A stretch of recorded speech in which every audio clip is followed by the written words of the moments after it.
Yeah. Hello, everybody. Welcome to our Christian formation time today. It is week 5 out of 6 this year in the season of Lent. And today we are continuing to talk about layers of Lent, folks who have laid down their lives for the faith as martyrs, as other witnesses. Hello. Hello. Sure, there's a story about this. If you can't see it, home, yeah. Young members joining. I have a feeling they're not going to talk much about it. So we're continuing to look at different saints from the church calendar and hear their stories, and hear their stories that have inspired folks for generations, and then open the floor for your own stories that are hopefully inspired by these, by the gospel, and get you all talking and practicing sharing the stories. I did a little teaser last week. I said, after spending a lot of time in the 3rd century, and one little jump into the year 1000 or so with Olaf, the Viking turned saint. We're gonna have a saint today from 1980, somebody who was martyred in 1980. Did anybody figure out who it was? Great. Well, let me tell you. 1980.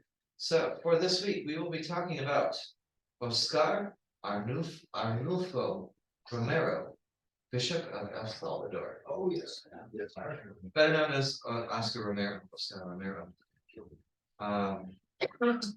He lived from August 15th, 1917 to March 24th, 1980. So his commemoration was just this, what is today, the 20, today's 26th, 2 days ago. So his commemoration was this past Friday.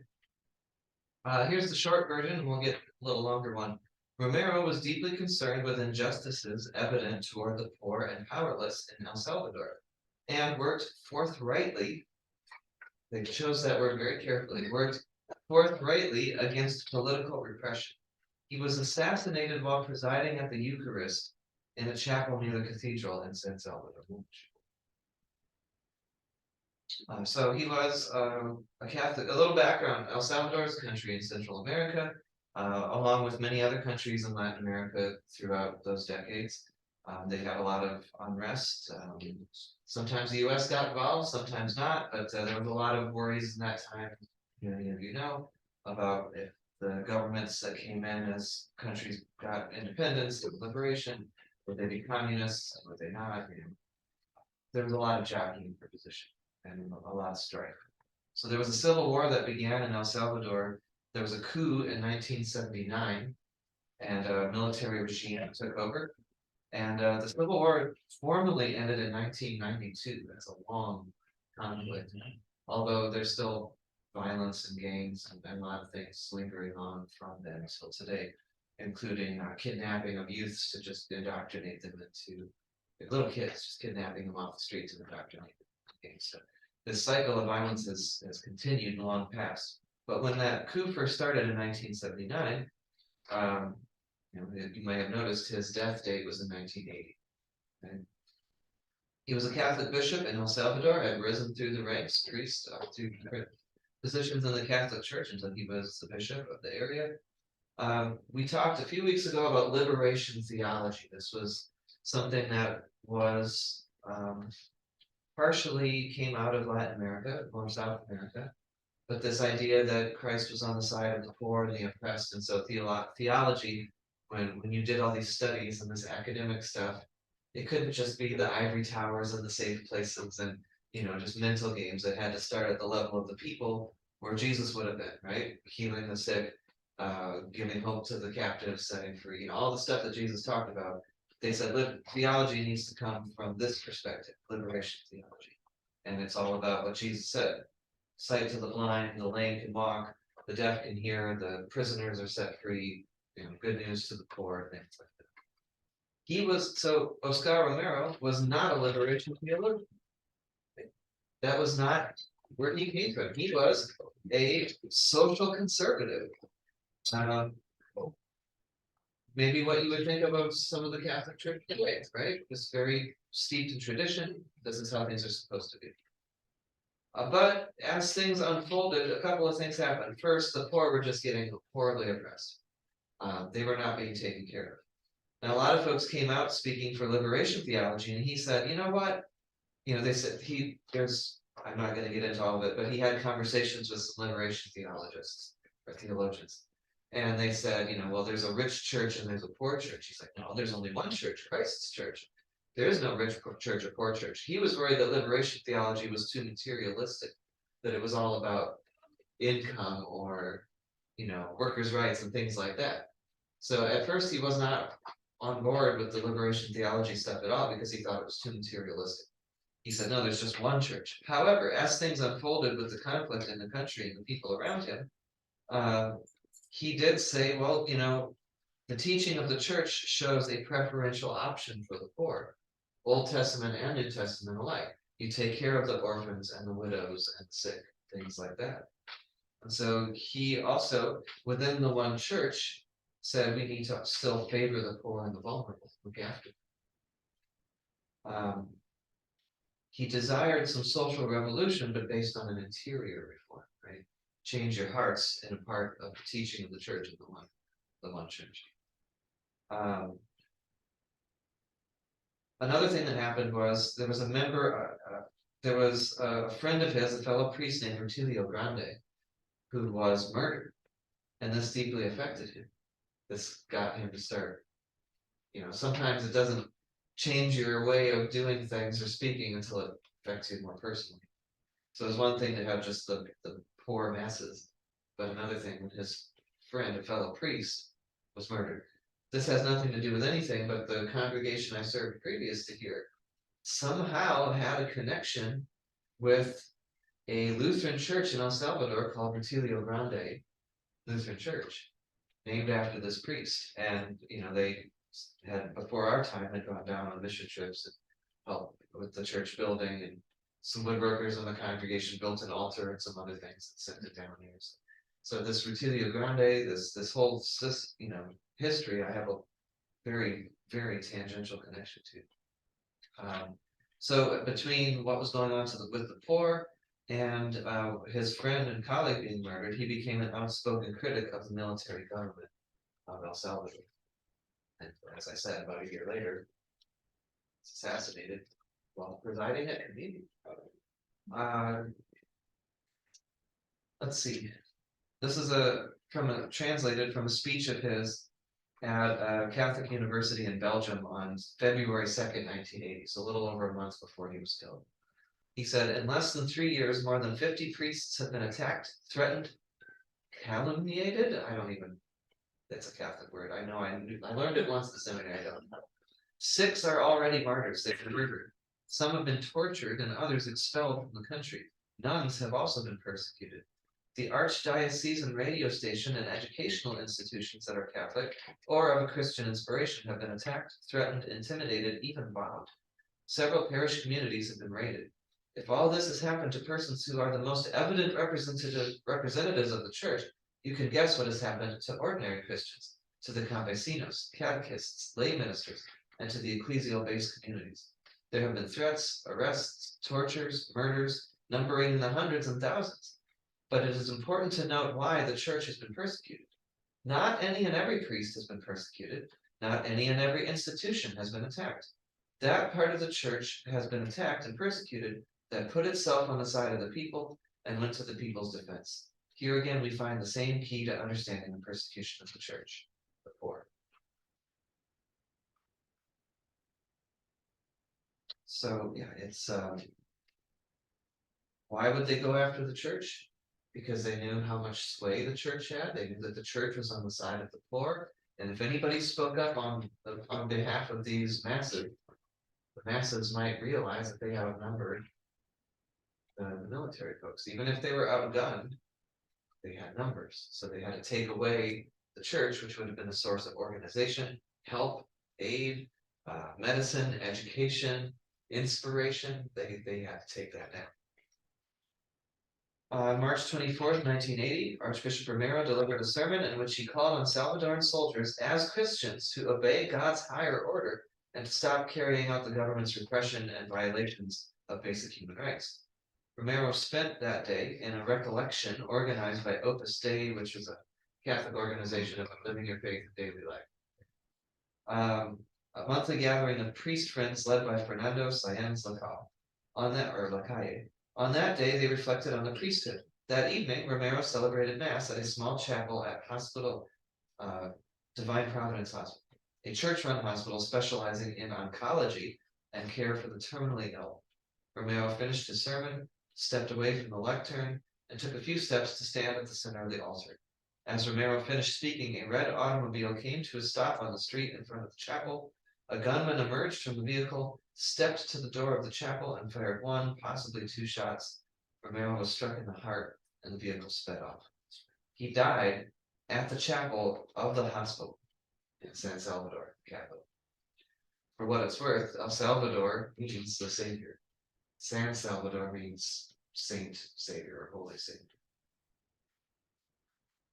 At the 500, in the build up to the 500th anniversary of the Reformation in 2017, in 2015, the process was finally completed to canonize and make a saint out of Oscar Romero. And so they talked to the Lutheran Bishop of El Salvador, Lutheran World Federation, the collection of all the many of the Lutheran churches in the world, did an interview with Lutheran Bishop Mercado Gomez about Romero's influence on the church. They were about to celebrate his officially being made a saint.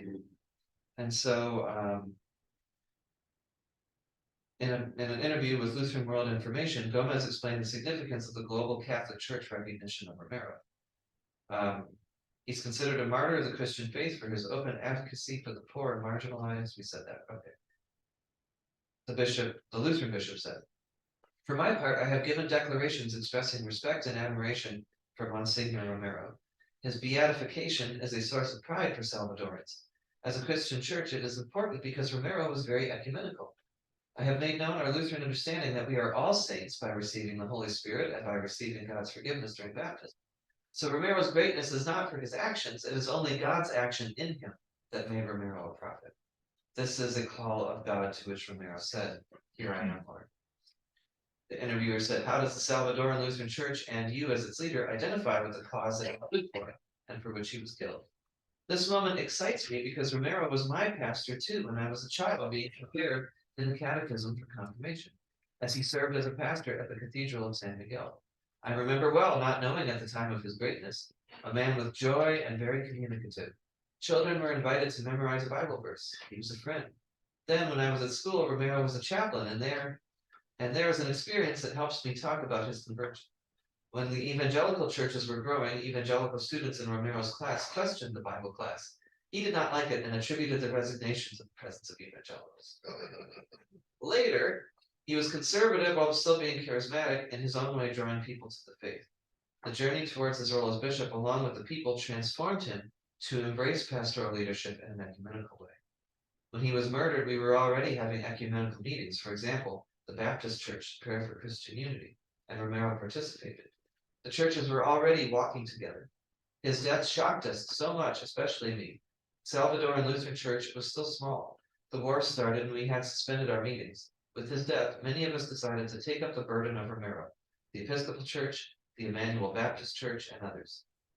So it was an inspiration for not just Catholics, but Christians and more.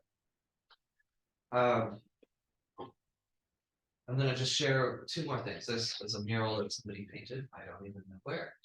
Search Google and things come up. But it has some of his quotes on there, and then I've got one longer quote to round out some of his approach, his story. So on the wall, some of the quotes are, and I gotta do this. Okay. I'm translating on the fly here. The church cannot be quiet in the face of injustice.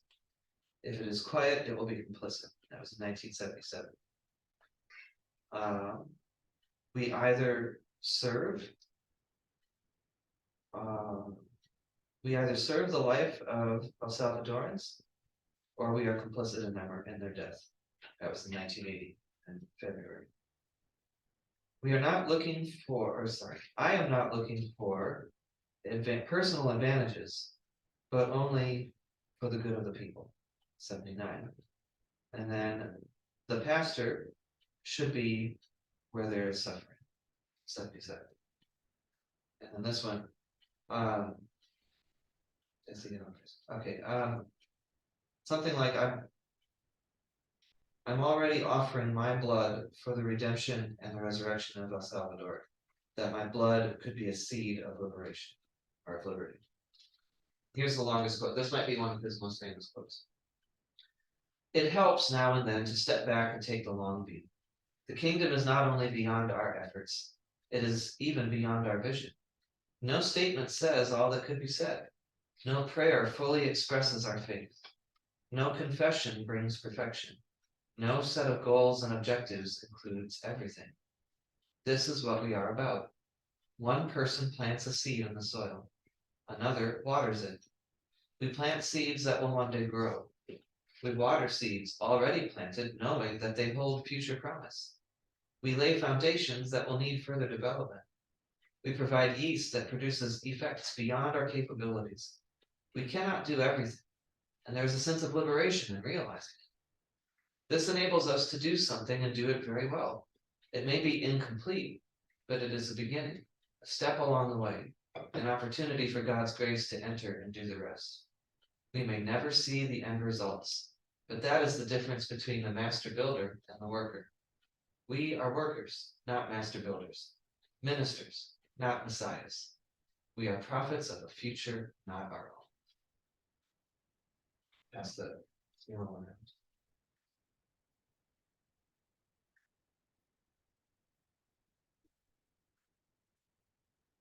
Any other?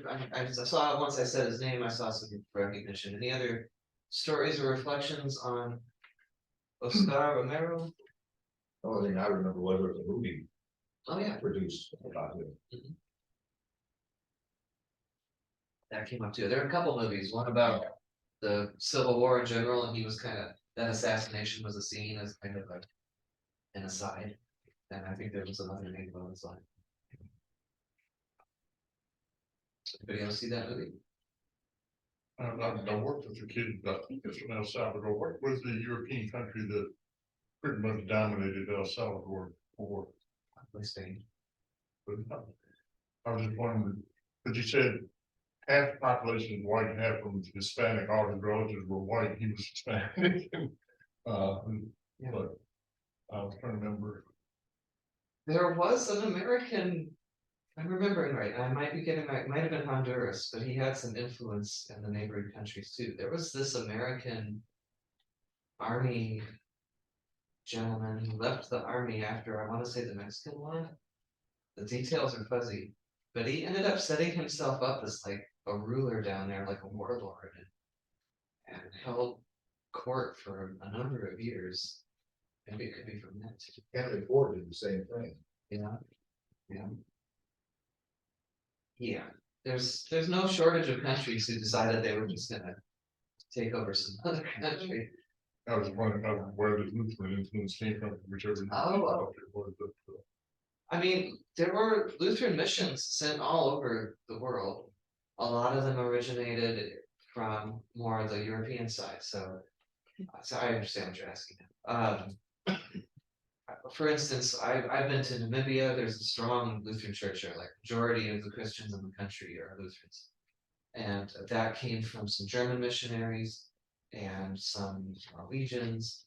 Swedes sent people around, Danes sent people around. So there was Lutheran missionaries all over the place. I don't know which group planted some stuff in El Salvador. It could have been Americans too, but that could be one of those. So I got two different kind of tracks here for storytelling today. Let's do the easy one first. Okay.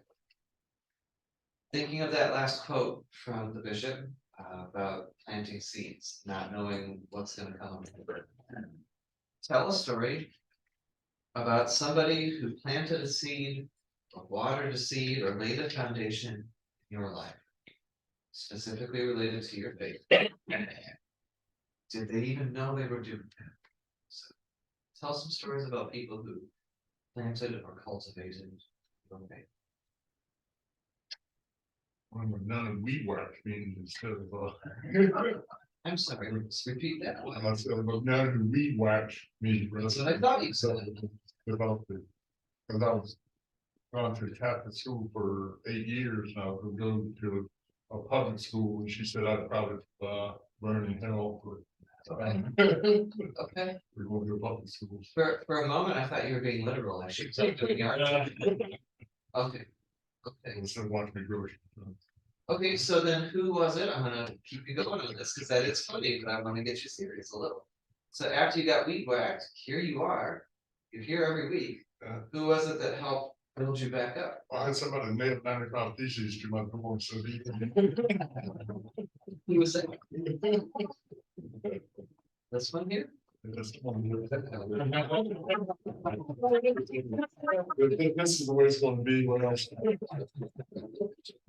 Well, once she, put that sign up for you. She had a pretty big hat. Sure, so then, how did you go? Who else got you here? Probably would have moved to Florida, in the church in Florida, we had just a whole big group that were our age. Okay. And, different ones, and then plus the pastor. Pastor was from my home church in Richmond. So y'all were watering each other's Yeah. seeds, it sounds. If we had stayed here with the pastor that was at First English at the time, I probably wouldn't be here. Thank you. Anybody else? Who planted or watered your seeds in your faith? I think it's gonna continue with it, maybe, so it's little. But, and it might be the wife of the pastor you're talking about, I'm not sure. When we first came here, Dr. Eckert was supplying, was that what you were talking about? He was, but it wasn't him, it was his wife, Dorothy. Yes. Who, she was, I guess to be married to him, you have to be. She got into Sunday school here. Yeah. For, during the time they were here, and she was such a gracious Christian lady that, everybody who came to Sunday school just really loved her. I guess God matched her up with him because. Sure. So what was it about her? And by the way, I I want stories from home too, so send them. I just remember she was so much a Christian and so accepting and. Yeah, I mean, we're talking about 50 years ago, so I can't remember a lot of specific details, but there was a big adult Sunday school class when she taught it. She taught the women's Sunday school class at First English when I was a child there, and my mother was in that class. That class did an awful lot, but we're talking about the 50s and early 60s. They just did things around that church to help out this bunch of women that wasn't happening a whole lot at that time. And she was terrific. And I will say, in Pastor Eckert's defense, he did a lot of very positive things. Fourth is that president. He was really Frederick J. Eckert and older group of youth. When I was in the younger group, we had them separated. Used to call him J. Fred instead of Frederick J. Fred Muggs, who was on Chimpanzee, who was on the Today Show Right. way back. Long before your time. I would assume that chimpanzee had more charisma based on what I'm hearing. Yes. Okay, But he did lots of positive things. My father adored him. sure. Getting my father to church was not the easiest thing in the world. So it is a good thing they were a package deal that Yes. spoke to different people. All right, more stories, more, keep them coming. Who planted, who watered, who laid foundations? I was, No, you go ahead. as I say, my childhood youth director, Joe Blanford, has always been somebody in my life growing up over at St. Luke's. Like when I was going through just teen years with my mom, we were button heads, and she was just really kind of my rock. And my mom knew that I had somebody in my life that I could turn to, and she was just very energetic. She would relate with the youth. She just very much, I mean, whatever I think about my childhood growing up in the Lutheran church, like that's what I think of. There are a lot of people that watered me and or planted those seeds, the adults in the church, I had really close relationships growing up with, but especially my youth director. She would pull me on my shell, have me do things that maybe I wasn't as comfortable doing. She was very much into the arts and putting service into. We always did like a youth service, so we always did plays, we did a lot of performing. And she was really good about just all of us, and our teens kind of pulling us out and just a lot of the things that she did with us. I just always think back to her. Thank you. Or, I guess for me, it was my mother. My mother was one of those women of quiet faith, and she was a Sunday school teacher. I don't remember that about her. I mean, I remember that she was. But she would sit reading her Bible during the meeting. And just sat there very quietly, but she always had time for me if I came and wanted to talk to her. But she had a way of critiquing the church too. She always said that you shouldn't believe everything a church member said. that's, The Bible, didn't agree with what. But we were in a very conservative church because transportation wise, that's what was closest. Yeah. But she, I think, had a much more open idea about her. But she still is a good influence on me here. She got turnover in her grave if she saw me wearing a pair of jeans.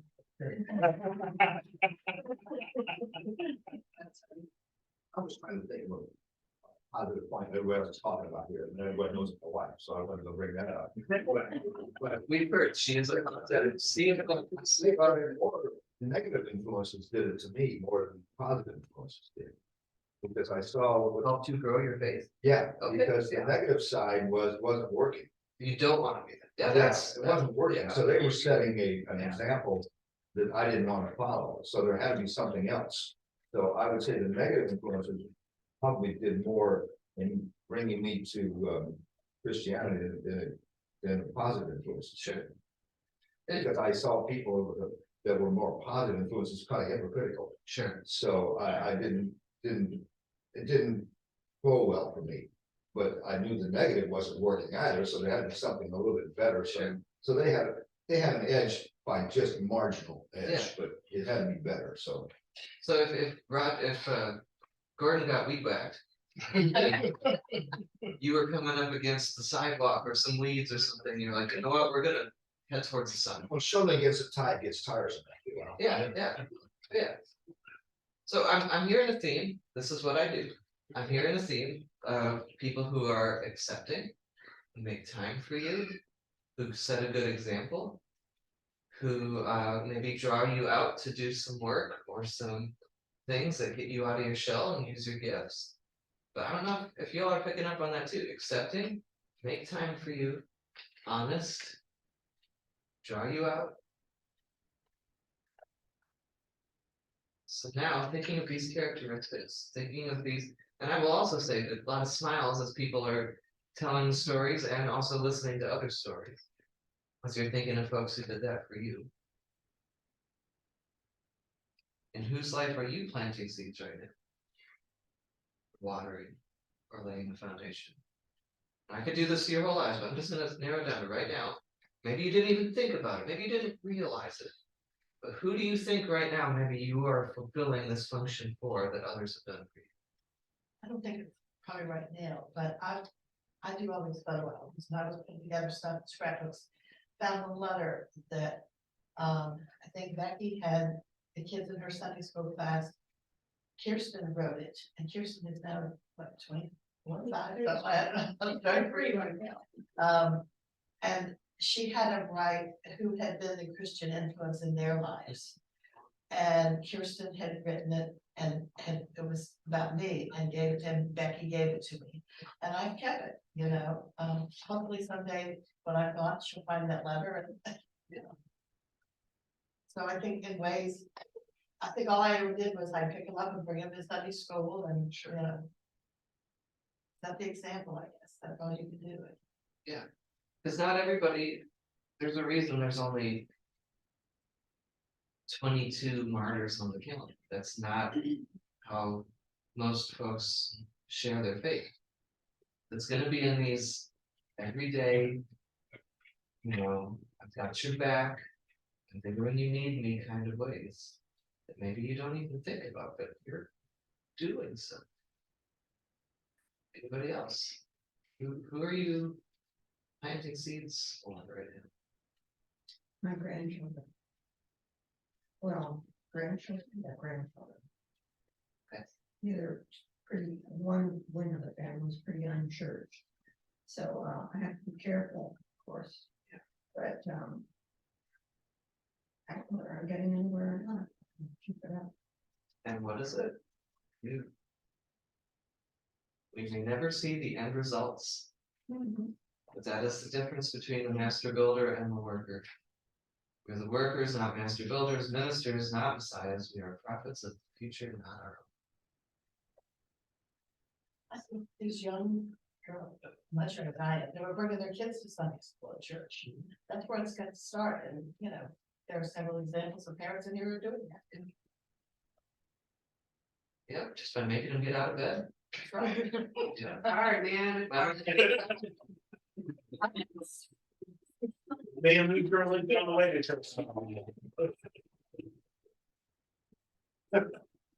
We were saying about that this morning, Ellie loves to come because she wants to see Miss Lois. And she said, I said, we try to get them to go now because they want to go.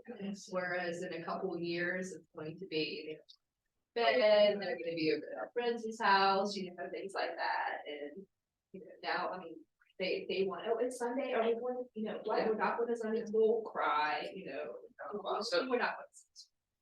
To all of us seed planters, something happens internally to kids as they hit that 12, 13 range. But there's also something that doesn't happen in the church to keep them engaged. Right? And we might be doing other things for them, and Becky's amazing, and that they love coming for Becky. She feeds them, that helps. But I mean, so that's something to think of too, where there's some seeds that could be planted.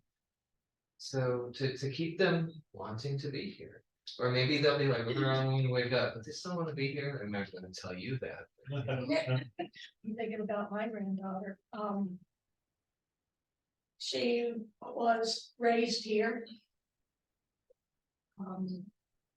She's like a lot of young people these days. She says she doesn't believe. She was not confirmed. She chose not to be confirmed, let's put it that way.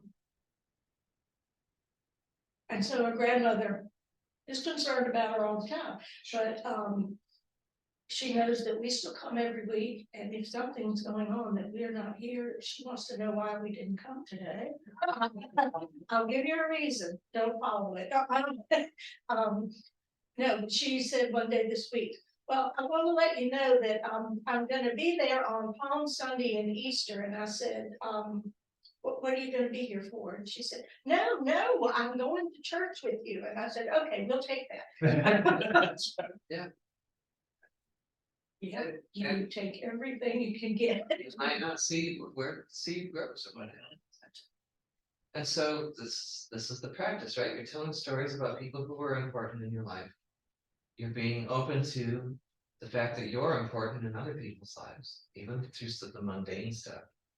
You tell those stories too. You tell the story about how you're part of a line of folks that have tended to things.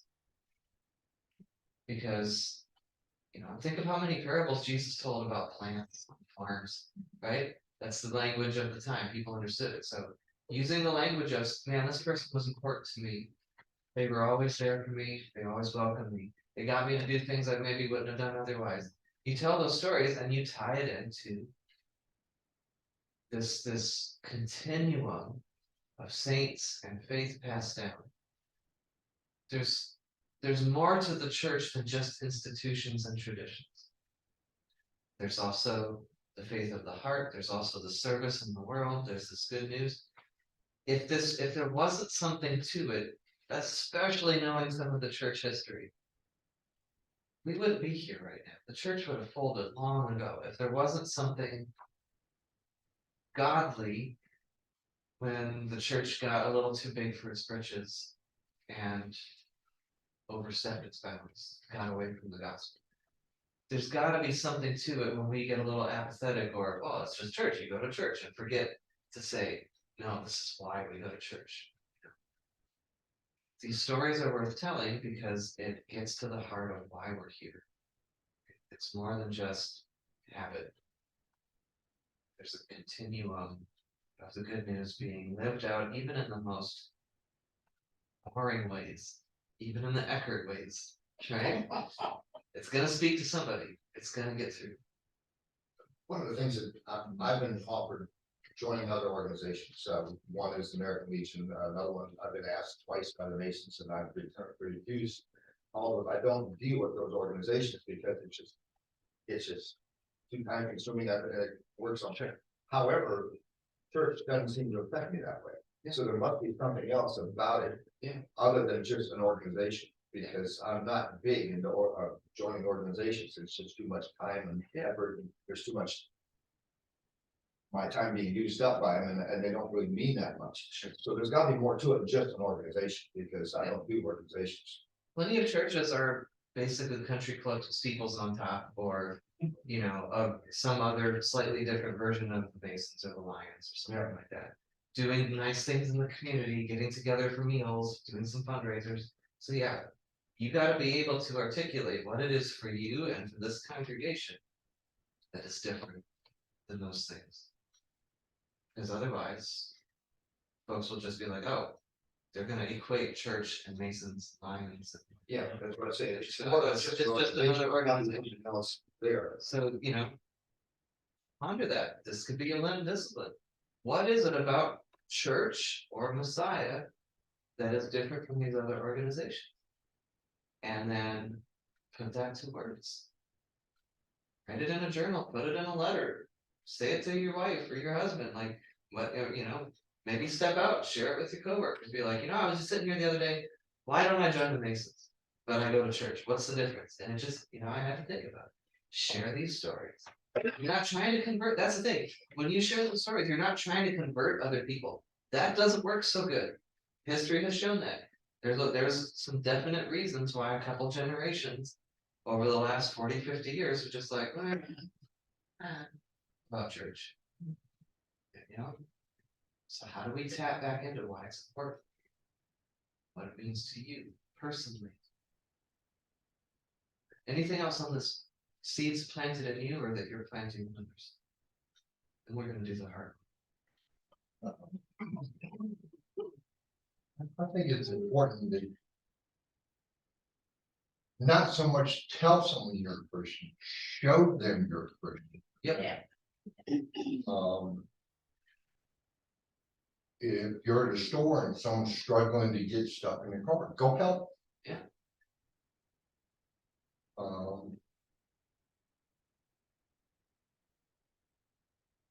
My son, I make him hold the door open for others. That's the type of stuff. Yeah. And it's not it's for anybody.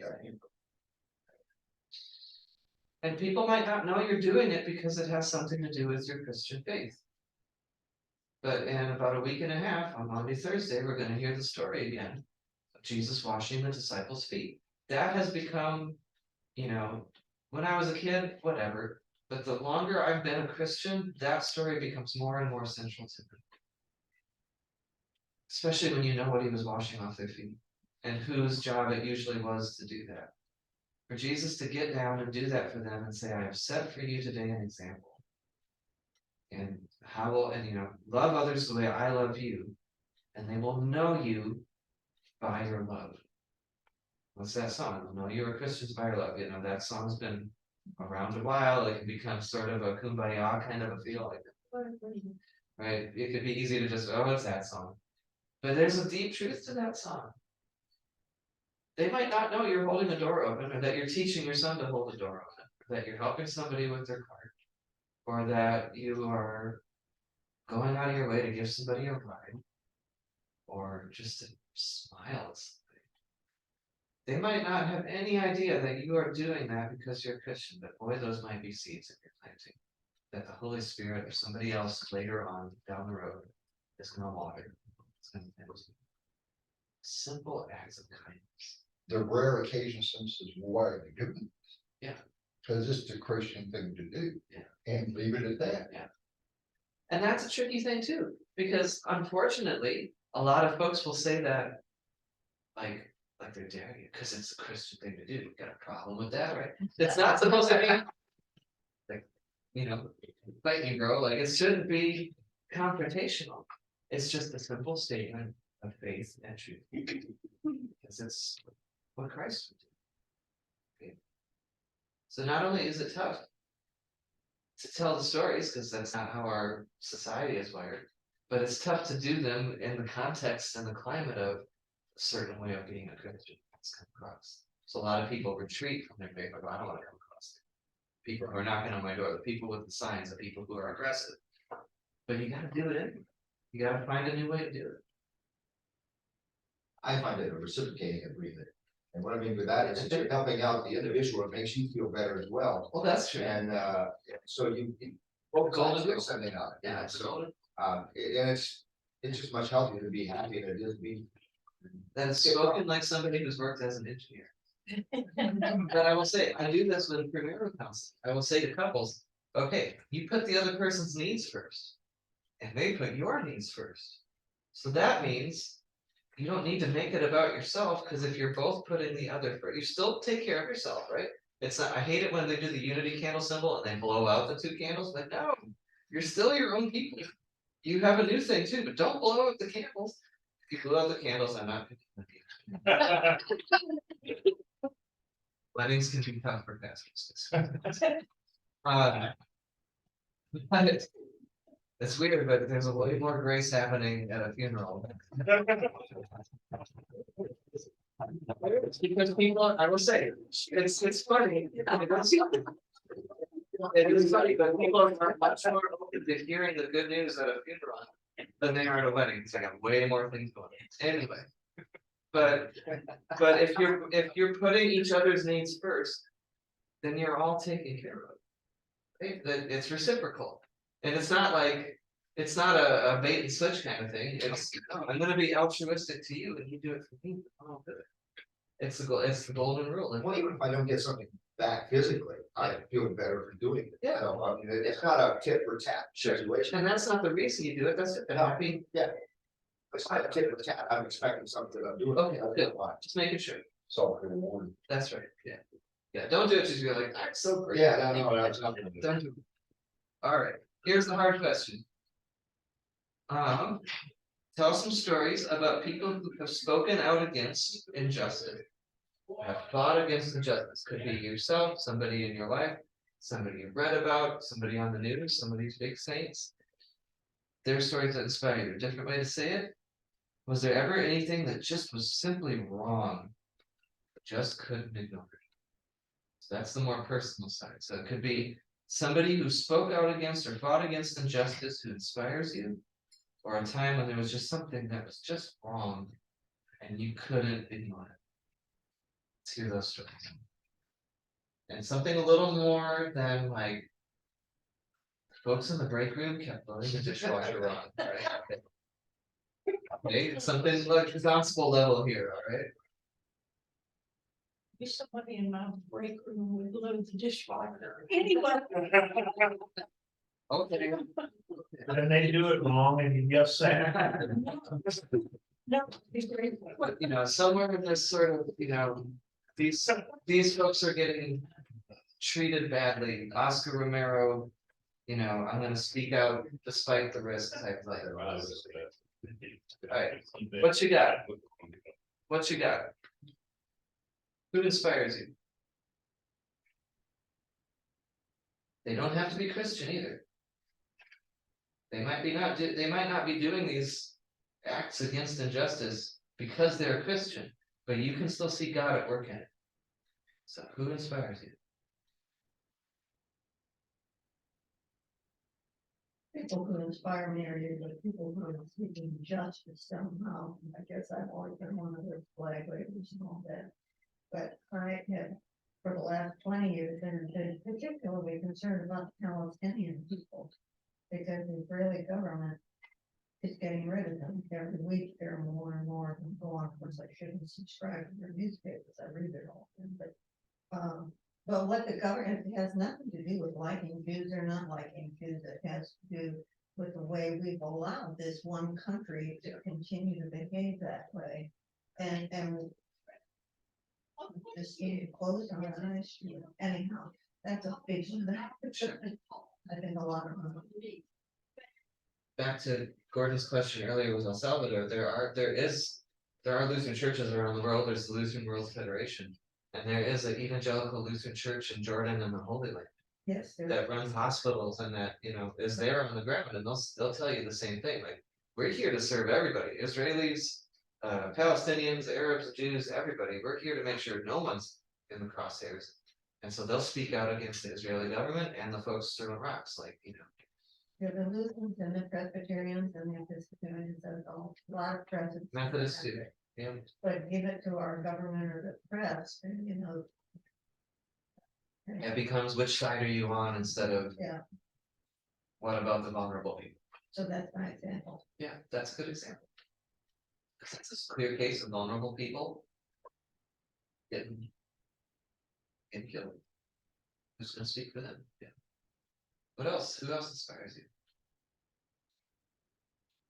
It's been a long time, but when I first moved here, there was a lady that went to, Preston, was very much into women's rights. I mean, we're talking about the seventies. Yeah. You know, it was a whole different era than it is today. Yeah.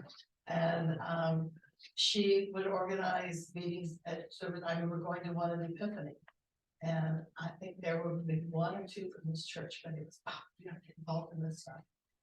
But to me, in my twenties, it was important. And if the women had not rebelled and we probably didn't have all the opportunities we have today. Still work to do. You know, Oh, yeah. I am married to a pastor, right?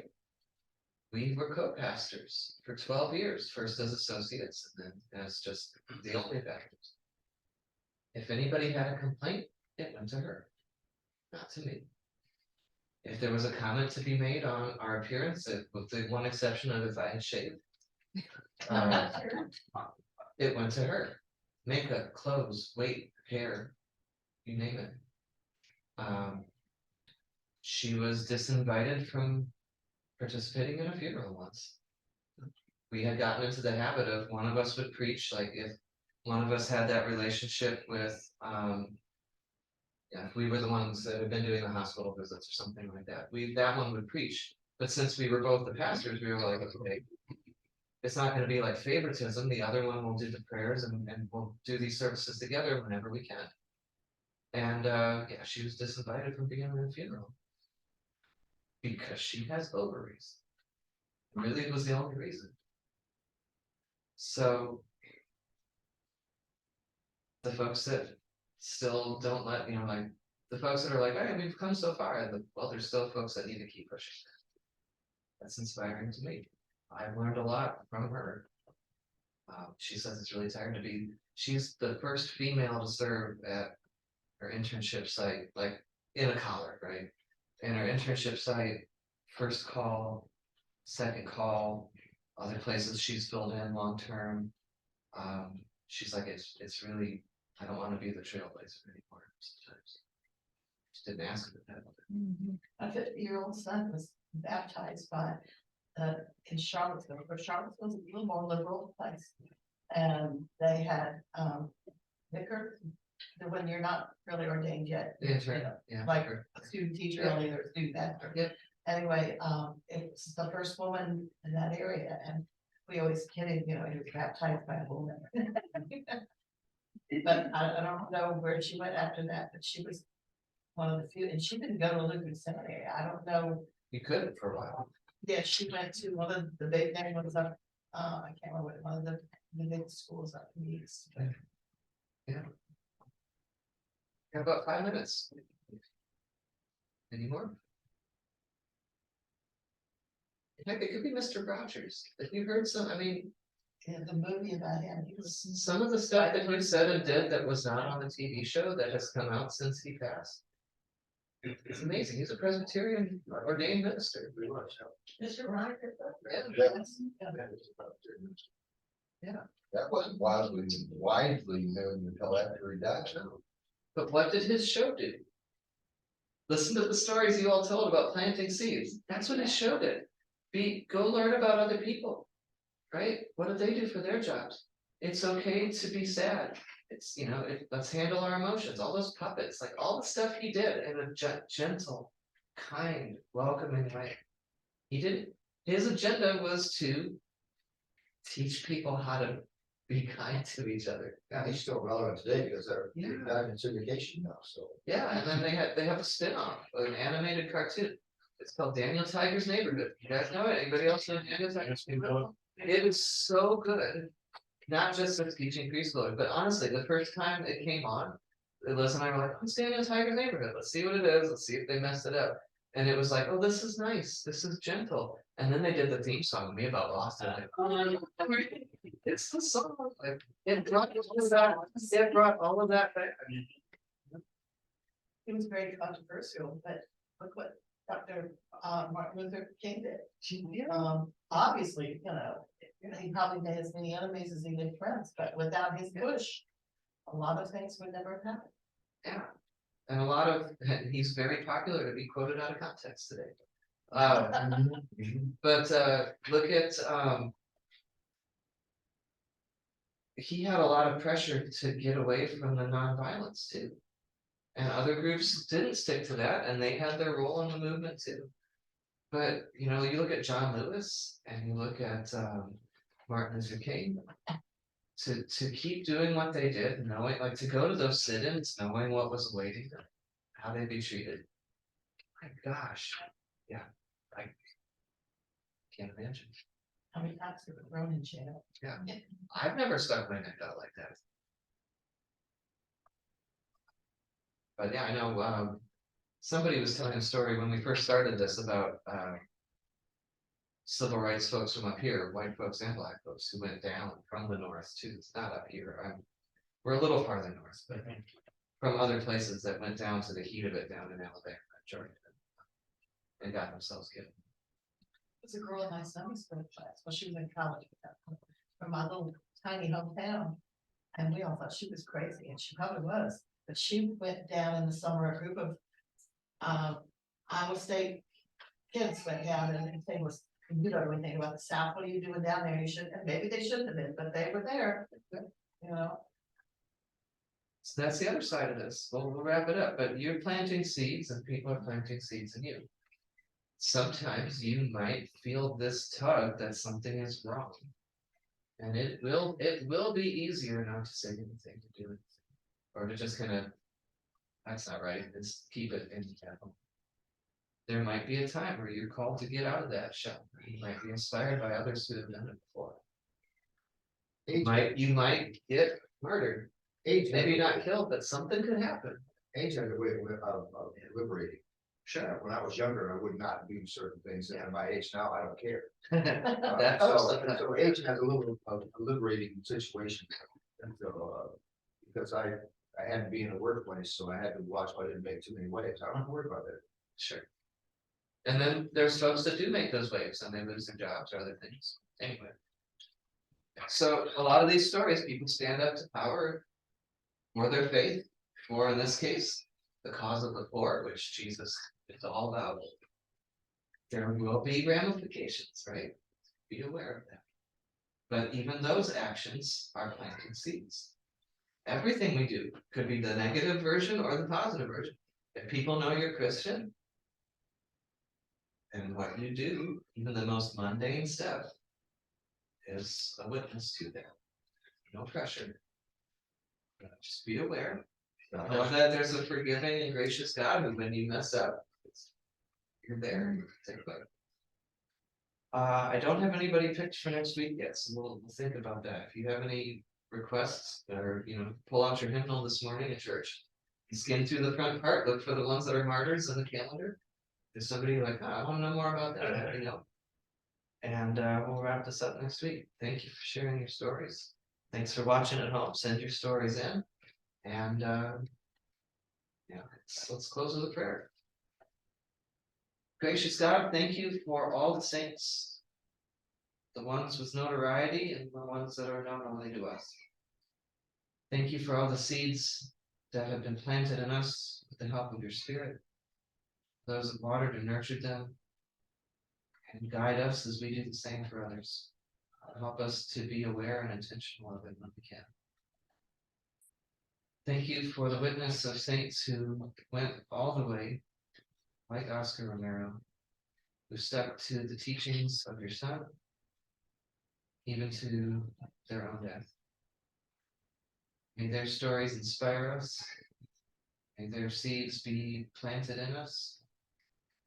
May all of this bear fruit. We pray in Jesus' name. Thanks, everybody. Let's go here. How about-